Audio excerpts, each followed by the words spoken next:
जिज्ञासु मित्रों, बहुत बहुत अभिनंदन है आपका दिव्य सृजन स्पिरिचुअल में। प्रत्येक दिवस की भांति आज भी रात्रि 9 बजे हम यहाँ पर लाइव चर्चा का कार्यक्रम लेकर उपस्थित हो गए हैं।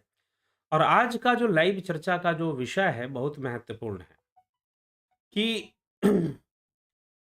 अपना उद्धार आप ही करो, कोई दूसरा करेगा क्या? यही प्रश्न है। लेकिन अब इस प्रश्न के साथ कुछ बातें कटती हैं कि गुरुजी उद्धार करेंगे, भगवान हमारा उद्धार करेंगे, हमारा कल्याण करेंगे। लेकिन यहाँ पर आदि गुरु शंकराचार्य जी, अब पिछले व्याख्यान में हमने पढ़ा कि किस प्रकार से ना शास्त्रों के व्याख्यानों से, ना ही देवताओं के यजन से, और ना ही नाना प्रकार के कर्म से, वदंतु शास्त्रांति यजंतु देवान कुर्वन्तु कर्माणि भजन्तु देवता आत्मैक्य बोधेन बिना विमुक्तिर्ना शुद्धते ब्रह्म शतांतरे अपि। तो 100 ब्रह्मा भी अगर गुजर जाएं तो भी आपका कल्याण नहीं होने वाला, अगर आप शास्त्रों की व्याख्या, तरह तरह के कर्म करने और अनेक चीजों में अगर आप व्यस्त रहते हैं, देवताओं के पूजन यजन में, और अपनी आत्मा की ओर ध्यान नहीं देते हैं, ब्रह्म आत्मैक्य बोध को प्राप्त नहीं होते हैं, तो निश्चय ही जीवन व्यर्थ जा रहा है। आप आत्मघाती हैं, मूढ़ात्मा, इस तरह के शब्दों का प्रयोग पहले भी हो चुका है विवेक चूड़ामणि में। फिर आदि गुरु शंकराचार्य यह भी कहते हैं कि भाई किसी संत महात्मा की शरण में जाना चाहिए। आपको किसी संत महात्मा की शरण में जाना चाहिए, उनके उपदेशों के अनुसार। यहां पर उन्होंने कहा है इस श्लोक में, 8वें श्लोक के अंतर्गत क्या कह रहे हैं? अति अतो विमुक्त प्रयतेत विद्वान संन्यस्त बाह्यार्थ सुख स्पृह सन संतम महांतम समुपेत्य देशिकम तेनोपदिष्टार्थ समाहितात्मा। इसलिए विद्वान संपूर्ण बाह्य भोगों की इच्छा त्याग कर संत शिरोमणि की शरण में जाए, संतों की शरण में जाए, जो ब्रह्म और आत्मा के एकत्व बोध कर चुके हैं, जो उसको समझने और जानने वाले हैं। ऐसा जो जानने वाले हैं वो ऐसे संतों की शरण में चला जाए, महात्माओं की शरण में चला जाए और उनके उपदेश को ग्रहण करे, उनके उपदेश किए हुए विषय में समाहित होकर मुक्ति के लिए प्रयत्न करे। तो यहां पर उन्होंने यह गुरु की एक तरह से महिमा यहां पर लिख दी कि हाँ भाई, ऐसे व्यक्ति की आवश्यकता है जो स्वयं जानता। अगर आपको ऐसा महापुरुष मिल जाता है, इसलिए दुर्लभ है महापुरुष संश्रय। 3 चीजें दुर्लभ बताई: मनुष्यत्वम, मुमुक्षत्वम, महापुरुष संश्रय। तो अगर आपको मिल जाता है ऐसा कोई पुरुष, तो निश्चय ही आपकी सहायता हो जाएगी और आप बड़ी तीव्रता से ज्ञान के मार्ग पर, योग के मार्ग पर आगे बढ़ेंगे और मुक्ति को प्राप्त करेंगे। तो ये बात यहां पर समझा दिया गया कि ऐसे संतों और महात्माओं के उपदेशों में समाहित होकर निरंतर प्रयत्न करना चाहिए, निरंतर अभ्यास करना चाहिए। यह बात आदि गुरु शंकराचार्य ने यहां पर मानी है कि हाँ भाई, गुरु के उपदेश का महत्व है और उनके द्वारा होता है। लेकिन अगले ही श्लोक में वो क्या लिख रहे हैं उसको देख लीजिए आप। अब वहीं पर आपको जो सुनेगा उसको लगेगा, अरे ये क्या बात हुई। अगले ही श्लोक में वो लिख रहे हैं, समझाने का जो प्रयास है वो बात हम नहीं समझना चाहते। हमारे लिए बड़ा आसान होता है किसी कुएं का मेंढक बन जाना। अरे भाई, हम अब इस कुएं के मेंढक बन गए, अब कुआं हमारा कल्याण करेगा। सारी जिंदगी कुएं में पड़े रह जाओगे, मर जाओगे, दोबारा कुएं में ही जन्म ले लोगे, ठीक है, लेकिन कल्याण तो तुम्हारा नहीं होने वाला। कब तक? ध्यान से सुनिए। तो आदि गुरु शंकराचार्य फिर अगले 9वें श्लोक में क्या कहते हैं? उधरे दात्मनात्मानम मग्नम संसार वारिधौ योगारूढ़त्व मासाध सम्यक दर्शन निष्ठया। निरंतर सत्य वस्तु आत्मा के ध्यान में, आत्मा के चिंतन में, उसके दर्शन में स्थित रहता हुआ योगारूढ़ होकर संसार समुद्र में डूबे हुए अपने आत्मा का आप ही उद्धार करे। योगारूढ़त्व मासाद सम्यक दर्शन निष्ठया। उधरे दात्मनात्मानम, उधरे दात्मनात्मानम मतलब आत्मा का आत्मा से, मतलब आत्म ही। यहां पर 2 आत्म शब्द का प्रयोग है, तो 2 आत्म शब्द का प्रयोग का मतलब है एक आत्मा के लिए और एक स्वयं के लिए, कि भैया तुम अपना उद्धार आप ही करो, कोई दूसरा आकर नहीं करेगा। तो ये कह देना कि हमने गुरु को समर्पित कर दिया, अब गुरु जी सब कुछ कर देंगे। अब गुरु जी तो चाहते हैं कि सब कुछ करने का उनको मौका मिले, और सब कुछ करने के बहाने अब वो आपसे बहुत कुछ चल ही रहा है जो समाज में हम देखते ही हैं गुरु के नाम पर, तो वो सब भी चलना शुरू हो जाता है। तो इसीलिए यह बात समझना है कि अगर आप अपना कल्याण नहीं करेंगे तो कोई गुरु आपकी सहायता कर देगा क्या? जी नहीं कर देगा। अगर आप अपने कल्याण के प्रति, आप अपने उद्धार के प्रति तत्पर नहीं हैं, तो कोई गुरु, कोई संत, कोई महात्मा आपकी सहायता नहीं कर पाएगा। आपको स्वयं ही अपने कल्याण के प्रति, अपने उद्धार के प्रति आपको स्वयं ही तत्पर होना पड़ेगा। कोई दूसरा तत्पर नहीं होगा। ठीक है? तो आपको होना पड़ेगा, कोई दूसरा करेगा जी नहीं। हाँ, अगर कोई ऐसे संत महात्मन हैं, जो इस विद्या के, ब्रह्म विद्या के जानकार हैं, तो उनके शरण में जाकर आपको ज़रूर उनके उपदेशों को ग्रहण करना चाहिए, उनकी शिक्षा-दीक्षा प्राप्त करनी चाहिए। अवश्य आपको प्राप्त करना चाहिए, परंतु है क्या कि वो आपका कल्याण कर देंगे, ऐसी कोई बात नहीं है। आपको अपना उद्धार आप ही करना पड़ेगा। आपको निरंतर प्रयत्नरत, अगर मान लो कि ऐसा भी हम मान लें कि गुरु के प्रति समर्पित हो जाने से हमारी मुक्ति हो जाएगी, हमारा मोक्ष हो जाएगा, तो वो समर्पण भी हमें करना पड़ेगा, कोई दूसरा आकर नहीं करेगा, ठीक है? तो और समर्पित मन, भाव, बुद्धि से समर्पित होगा, बाहर से, शरीर से समर्पित होकर कुछ नहीं होगा, वेशभूषा से समर्पित होकर भी कुछ नहीं होगा। और वास्तव में फिर आपको पता चलेगा, जब आप योग मार्ग में चले जाओगे, तो आपकी आत्मा ही आपकी गुरु है। आपकी आत्मा ही आपकी सबसे बड़ी गुरु है। इसलिए गुरु तत्व भी हृदय में माना गया है। गुरु को भी हृदय में ही माना गया है, हृदय से बाहर नहीं माना गया है। जो बाहर है वो तो हाड़ मांस का पुतला ही है। जैसे श्री कृष्ण कहते हैं अर्जुन को कि ना तो माम शक्य शे द्रष्टु मन ने वस्व चक्षुषा, अर्जुन तू अपने चरम चक्षुओं से, इन चक्षुओं से मुझे देख नहीं सकता। दिव्यम ददामि ते चक्षु पश्यमय योगमैश्वरम, मैं तुझे तो दिव्य चक्षु प्रदान करूं। हालांकि वहां पर सगुण रूप की चर्चा है, ठीक, लेकिन यह कह रहे हैं, और गीता में भी कहीं ना कहीं कह रहे हैं कि भाई तुझे ही तो निष्काम कर्म योग करना है, तुझे ही तो योगी बनना है, तस्माद योगी भव अर्जुन। तो तुम्हें ही करना पड़ेगा। ये कभी मत सोचना कि कोई तुम्हारे लिए कर देगा। कई बार लोग, ऐसी समाज में ऐसे लोगों की भीड़ है और बहुत भारी संख्या में ऐसे लोग मौजूद हैं जो सीधा ये कहते हैं कि अरे भाई गुरु बनाना जरूरी है, गुरु बना लो कम से कम, अगर संसार में कुछ मिला चाहे ना मिला, मुक्ति तो मिलेगी, गुरु जी मुक्ति दिलाएंगे। गुरु बना लिया हमने और गुरु जी को दक्षिणा हमने देना शुरू कर दिया। ऐसे कई लोग औपचारिकतावश गुरु धारण करते हैं, फॉर्मेलिटी में गुरु धारण करते हैं। वो गुरु के महत्व को और गुरु की महिमा को समझे बगैर गुरु धारण करते हैं। क्यों? क्योंकि गुरु धारण करना जरूरी है, अनिवार्य है। बिना गुरु धारण किए आपको मोक्ष नहीं मिलेगा, मुक्ति नहीं मिलेगी। अरे भैया, मोक्ष कौन सी चिड़िया का नाम है जिसे तुम प्राप्त करना चाहते हो? मुक्ति किस चिड़िया का नाम है जिसे तुम प्राप्त करना चाहते हो? कभी क्या यह बात समझ में आई? और जब यही बात समझ में नहीं आई कि मोक्ष क्या चीज है, मुक्ति क्या चीज है, तो किस लिए बेकार में परेशान हो मुक्ति और मोक्ष के पीछे? पहले तो समझो कि यह जीवन परतंत्र है, ये शरीर के भीतर हम एक कैदी के रूप में हैं। अनेकों चीजें हमें बांध कर रखती हैं, हमें मजबूर करके रखती हैं, हमें विवश करके रखती हैं। हम विवश हैं त्रिगुणी माया के सामने, हम प्रारब्ध के सामने विवश हैं। अनेकों प्रकार से हम परतंत्र हैं। उस परतंत्रता से मुक्ति, उस त्रिगुणी बंधन में पशु रहते हैं, जो पाश में बंधे हुए हैं वही तो पशु हैं।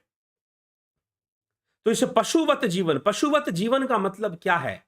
परतंत्र जीवन, जो प्रकृति के कैद खाने में है, जो प्रकृति के प्रिजन में है, प्रिजनर्स है, वी ऑल आर प्रिजनर्स। तो जो प्रकृति के जेल में है, कारागार में है, वो सब पशु हैं, क्योंकि वो पाश में बंधे हुए हैं। तो उनकी मुक्ति का प्रयास कौन करेगा? कोई दूसरा करेगा। जो स्वयं बंधा है वो क्या बताएगा?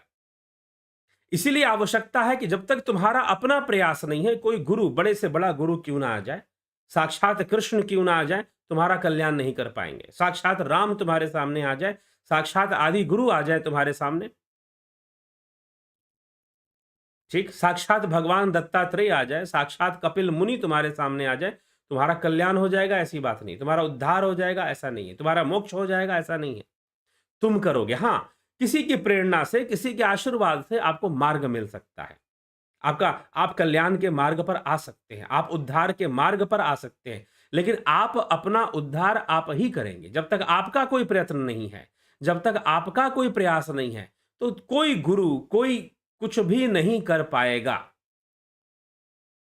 ये ध्यान रखिएगा। इसीलिए यहाँ पर आदि गुरु शंकराचार्य ने पहले तो गुरु के महत्व को बताया कि ठीक है भाई, आप संत महंतों की शरण में जाओ, जो ऐसा उपदेश करते हैं, जो ऐसा मार्ग दिखाते हैं, और उनके उपदेश में समाहित होकर तुम प्रयत्न करो, उनके उपदेश को धारण कर कर तुम प्रयत्न करो और सारे प्रयास करो अपने आत्मकल्याण का, अपने आत्मोद्धार का। लेकिन एक बात का ध्यान रखो कि तुम्हारा उद्धार तुम ही करोगे, कोई दूसरा नहीं करेगा। ठीक? गुरु सहयोगी होगा, सहायक होगा। अंत में गुरु की सत्ता जब समझ में आएगी तो पता चलेगा कि हमारी आत्मा ही हमारी गुरु है। सबसे बड़ी गुरु तो वही है। तो इसीलिए जब इस तरह की बातें आदि गुरु शंकराचार्य, और ऐसी बात नहीं कि एक बार, आगे विवेक चूड़ामणि में ऐसे और भी पद श्लोक आएंगे जिसमें कि यही बात कहा गया है कि तुम्हारा कल्याण तुम करने वाले हो। तो वही आदि गुरु शंकराचार्य कहते हैं कि उधरे दात्मनात्मानम मंगनम संसार वारिधो योगारूढ़त्व मासाद सम्यक दर्शन निष्ठया, निरंतर सत्य वस्तु आत्मा के सत्य वस्तु के दर्शन में स्थित रहता हुआ योगारूढ़ होकर संसार समुद्र में, संसार वारिधौ, डूबे हुए अपने को आप ही उद्धार करे, अपने को आप ही उद्धार करे। वो स्वयं ही अपना उद्धार करे, कोई दूसरा नहीं करने आएगा। ठीक है? तो यह बात यहां पर गहराई से चर्चा में ली गई है,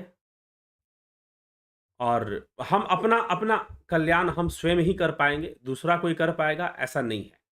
तो यह भी रहस्य खोला जा रहा है, तो जरूर हम इस पर विचार करें, इस पर विचार करें, और विचार कर कर हम इसका अनुसरण करें। तो एक तरफ गुरु के महत्व को भी समझा दिया गया, और ठीक उसी के साथ साथ ये भी समझा दिया गया कि आप अपना उद्धार स्वयं करिए, कोई दूसरा आकर नहीं करेगा। तो ध्यान योग आपको करना पड़ेगा। हाँ, कोई आपको सिखा सकता है, कोई आपको बता सकता है कैसे अभ्यास करना है, किन किन बातों का ध्यान रखना है, किस तरह से माया। सबसे बड़ी देखिए, अब एक और बात मैं यहां पर छेड़ना चाहूंगा। मैं एक और बात यहां पर जो कि बहुत जरूरी है और बहुत प्रैक्टिकल है, जिसकी लोग चर्चा नहीं करते, क्योंकि दुर्भाग्यपूर्ण यह है कि बड़ी बड़ी बातें करना आसान है। अहिंसा की बातें करो, ब्रह्म ज्ञान की बातें करो, ब्रह्मचर्य की बातें करो, बहुत आसान है। लेकिन कोई साधक वासना से कैसे निपटेगा, कोई साधक भूख से कैसे निपटेगा, कोई साधक नींद से कैसे निपटेगा, आहार निद्रा भय मैथुन, वो उससे निपटेगा कैसे, ये सिखाने वाले लोग नहीं। हाँ, बोझा डालने वाले लोग हैं, थोपने वाले लोग हैं। ऐसे ऐसे गुरुजी आश्रमों में बैठे कि बेटा एक बूंद नहीं गिरनी चाहिए, लेकिन बेटा अपनी एक बूंद को कैसे रोक के रखेगा, या कैसे उस बूंद को अमृत में बदलेगा, या कैसे वो जो बूंद है अगर गिरे भी तो उसमें भी कल्याण हो, ये सिखाने वाले नहीं है, विज्ञान बताने वाले नहीं है। थोपने वाले बहुत हैं आपके ऊपर, थोपने वाले बहुत ज्यादा मिलेंगे। ज्यादातर गुरुजी लोग थोप देंगे, ये गलत तो है ही, यह प्रकृति पाप पुण्य से चलती है। तुम ये कहोगे कि सारे पाप खत्म हो जाएंगे और पुण्य ही बचेगा, ऐसा नहीं होता, प्रकृति में ऐसा नहीं होता। इसीलिए जो लोग दावा करते हैं कि विश्व शांति आ जाएगी, वो पहले अपने घर में शांति ले आए। जहां पर वो खुद बैठे हैं उसके आसपास, उस समाज में, उस राज्य में, उस शहर में, उस गांव में शांति ले आए, तब तो आगे शांति आ सकती है। इसीलिए विश्व शांति कहीं बाहर नहीं आएगी, आपके भीतर आएगी। जो सच्चे गुरु होंगे वो यही उपदेश करेंगे कि विश्व शांति कहीं बाहर नहीं आएगी, आपके भीतर आएगी। आप जब तक शांत नहीं होगे तब तक आपका विश्व कैसे शांत होगा। और रही बात आध्यात्मिक दृष्टि की, तो यह विश्व सर्वदा ही शांत है, कभी इसको शांत होने की आवश्यकता नहीं। अशांति आपके भीतर है, आपके इंद्रियों का दोष है कि जहां आपको अशांति दिखाई देती है, आपके चित्त के वृत्तियों का दोष है। आप विषमता में हैं तो आपको विषमता नजर आती है। जब आप भीतर से सम हो जाएंगे तो संपूर्ण संसार भी आपके लिए सम हो जाएगा। यह आध्यात्मिक विचारधारा। तो जबरदस्ती की कोई विश्व शांति नहीं आने वाली है, और ना इसकी खोज कीजिए, ना इसके पीछे भागिए। तो आप अपना उद्धार आप ही करेंगे, यही प्रयास। और विद्या नहीं पता लोगों को, समझ नहीं पाता। कहना बहुत आसान है कि ब्रह्मचर्य का पालन करो, ब्रह्मचर्य क्या चीज है यही समझ में नहीं आया। ब्रह्मचर्य का पालन तो कर लिया, लेकिन क्रोध पे नियंत्रण नहीं है, जबरदस्ती का नियंत्रण करके रखा हुआ है अपने कामनाओं पर। तो जबरदस्ती का नियंत्रण, जबरदस्ती का रोकना कोई ब्रह्मचर्य नहीं होता है, यह ध्यान रखिएगा। ब्रह्मचर्य मतलब ब्रह्ममय आचरण, ब्रह्ममय आचरण होना चाहिए। तो अब निपटना कैसे है? इसीलिए मैं कई बार बोलता हूं कि खाना भी सीखो, सोना भी सीखो, ठीक, रहना सीखो, संसार को भोगना भी सीखो, भोगों को भोगना भी सीखो। इसलिए इस पर चर्चा पहले भी एक वीडियो में बनाकर मैं कर चुका हूं कि भोगों को भोगना सीखो।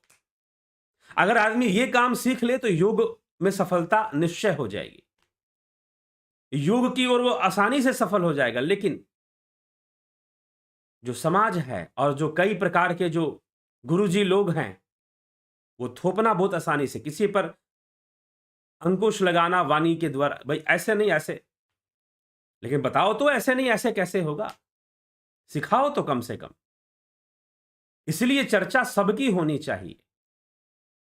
भोग और योग, तुम योगी बनना चाहते हो, भोगी नहीं बनना चाहते, लेकिन तुमको पता नहीं है कि भोग क्या होते हैं, भोगी बनने से कैसे बचा जाता है, जानना पड़ेगा।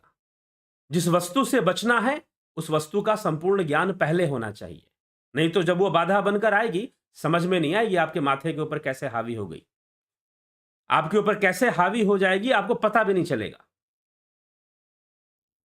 और फिर आपको लगेगा कि भाई मेरा मेरा तो पतन हो गया, ये क्या हो गया। तो इसीलिए ये थोपने का काम नहीं होना चाहिए, विज्ञान समझ में आना चाहिए। जब विज्ञान समझ में आ जाएगा तो सब कुछ सरल हो जाएगा। कोई भोग, कोई संसार, संसार और संसार की माया बाधा नहीं है, सहायक है, साधन है। यह संसार ही साधन है, प्रकृति ही साधन है, प्रकृति ही भोग का भी साधन है और योग का भी साधन है। तो हर क्रिया, संसार की हर क्रिया आपके योग में सहायक होनी सिद्ध हो जाएगी। समझना पड़ेगा जब तक हम उस, इसीलिए गहराई से जब तक कोई समझाएगा नहीं, बताएगा नहीं, नहीं तो सदियों से ऐसे कई गुरुजनों के पास मैंने देखा कि वो अपने शिष्यों पर बस थोपते हैं कि तुम ब्रह्मचर्य का पालन करो, तुम वासना के चक्कर में मत पड़ो, तुम स्वादु मत बनो, साधु बनो। मतलब कि स्वादिष्ट भोजन के चक्कर में भी मत पड़ो, कंचन कामनी के चक्कर में मत पड़ो। लेकिन कैसे, उसका विज्ञान भी साथ में समझना पड़ेगा। और जब वो समझ में आएगा तो फिर बाधा तो कुछ भी नहीं है, माया कहीं भी बाधा नहीं है। बाधा इसलिए है क्योंकि हमें उसका ज्ञान नहीं है, हमें उसकी समझ नहीं है। और जिस दिन समझ आ जाएगी तो फिर वो सब कुछ सहायक। यही राजा जनक का अष्टावक्र महागीता, कि कोई भी चीज बाधा नहीं बनती, फिर वो अपनी अपनी अवस्था है, एक अवस्था में बनती, एक अवस्था में नहीं बनती।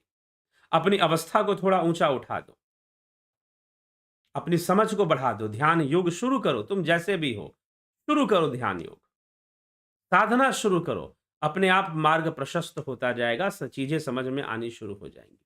लेकिन कुएं के मेंढक की तरह जब बन जाओगे कि भाई फलाने गुरुजी हमारा कल्याण कर देंगे, फलाने बाबा जी हमारा कल्याण कर देंगे, तो कोई तुम्हारा कल्याण नहीं करेगा। तुम अपने ही प्रयत्नों से, अपने ही ज्ञान से, अपने ही प्रयास से अपना उद्धार करोगे, दूसरा कोई तुम्हारा उद्धार नहीं करने वाला। समझना पड़ेगा बारीकियों को। अगर आग हाथ जलाती है तो तुम्हें पता होना चाहिए कितनी जलाती है। अगर आपको अग्नि हाथ जलाती है, तुम्हें पता होना चाहिए कि अग्नि कितना हाथ जलाती है, कहां कहां जलाती है। एक तो तुरंत जला देती है, लेकिन एक आग होती है बड़ी धीमी सी होती है, दिखाई नहीं देती, वो अंदर मन के कोने में कहीं बैठी होती है, ठीक ना। वो धीरे धीरे अंदर ही अंदर पनपती रहती है, उठती रहती है, उठती रहती है, उठती रहती है, ठीक है। और जो चेला है गुरु जी की आज्ञा पर, वो सोचता है कि बाहर से तो कुछ भी नहीं है, बाहर से हर अग्नि से मैं बचा हुआ हूं, लेकिन अंदर ही अंदर जो अग्नि पनप रही है, वो कहीं ना कहीं तुम्हें अंदर ही अंदर जला भी रही है, तुम्हें खा भी रही है अंदर ही अंदर, और तुम उसी कुंठा में खत्म हो जाते हो, ठीक। तो इसीलिए संपूर्ण विज्ञान को हमें समझना चाहिए, तभी जाकर हम तथ्यों को समझ सकते हैं। इसीलिए अब कहोगे कि हमारे शास्त्रों में बहुत सारी विषयों पर चर्चा है। लोग आजकल शास्त्रों में विज्ञान ढूंढते हैं, अच्छी बात है, ढूंढिए, फिजिक्स ढूंढते हैं, केमिस्ट्री ढूंढते हैं, लेकिन हमारे शास्त्र बहुत सारे तरह के मात्र केमिस्ट्री और फिजिक्स से नहीं, रोटी कैसे खानी चाहिए, जीवन कैसे जीना चाहिए, सोना कैसे चाहिए, यहाँ तक कि संपूर्ण भोग विषयों को भी शास्त्रों ने बताया है। जब समझ जाओगे तो हर वस्तु, हर हर हर चीज़ आपकी सहायता करनी शुरू कर देगी और आप अपना कल्याण करने में सफल हो जाएँगे। नहीं तो फिर वही बात कि आपने कहा कि भाई गुरुजी कर देंगे, तो गुरुजी ने तुम पर थोपना शुरू कर दिया और आप उसी उसी दबाव में रहते गए, आपको कुछ समझ में आया नहीं। ठीक है? तो फिर वही हालत हो जाएगी ना, कुएँ के मेंढक टर-टर करते हैं और आपस में एक ही बात कहते हैं कि अपनी ही प्रशंसा करते रहते हैं। एक-दूसरे की प्रशंसा करने में लगे रहते हैं कि भाई तुम भी कुएँ के मेंढक, मैं भी कुएँ का मेंढक, तुम भी गुरु के चेला, मैं भी गुरु के चेला, हम बड़े भाग्यशाली हैं। और जैसे ही कोई दूसरा मेंढक आ गया उसको सुना देंगे, अरे तुम्हारे पिछले जन्मों का पुण्य है तभी तो तुम हमारे कुएँ में आए हो। अरे यहाँ तो वही बैठ सकता है हमारे कुएँ में जिसका पिछले जन्मों का पुण्य है। हाँ, पुण्य का प्रभाव होता है, लेकिन ये कुएँ वाले भी ऐसी बातें करते हैं। ठीक? तो ये सब चीज़ें हैं, तो इन सब चीज़ों से मुक्त होकर आदि गुरु शंकराचार्य यहाँ पर समझा रहे हैं कि तुम्हें ऐसे संतों और महात्माओं के उपदेश को सुनना चाहिए, उनमें समाहित होकर निरंतर प्रयास करना चाहिए। इसमें कोई बुरी बात नहीं, लेकिन एक बात कभी मत भूलना कि तुम्हारा कल्याण तुम ही करोगे। अपना कल्याण आप ही करेंगे, कोई दूसरा आकर नहीं करेगा। ठीक है? इसी बात को समझाने के लिए यह श्लोक यहाँ पर विवेक चूड़ामणि में लिया गया है। तो बहुत-बहुत आभार आप सभी का जिज्ञासुओं। आज भी यह रिकॉर्डेड वीडियो है, अभी कुछ दिन और लगेंगे मुझे कुछ यात्रा में निकले हुए हैं, तो आपको 9 बजे लाइव सेशन मिलना, लाइव चर्चा मिलना शुरू हो जाएगी, जिसमें हम आप चैट करते हैं, आप कमेंट्स करते हैं, मैं उसको पढ़ता हूँ और उसमें कुछ पूछा जाता है या कोई विषय आप छेड़ते हैं, तो उसपे मैं चर्चा भी कर देता हूँ। तो अभी कुछ दिनों के लिए नहीं हो पा रहा है वो, कुछ दिनों के लिए नहीं होगा, कोई बात नहीं। फिर हम मिलेंगे और ज़रूर इस पर कार्य करेंगे और आगे बढ़ेंगे। ठीक? तो बहुत-बहुत आभार आप सभी का।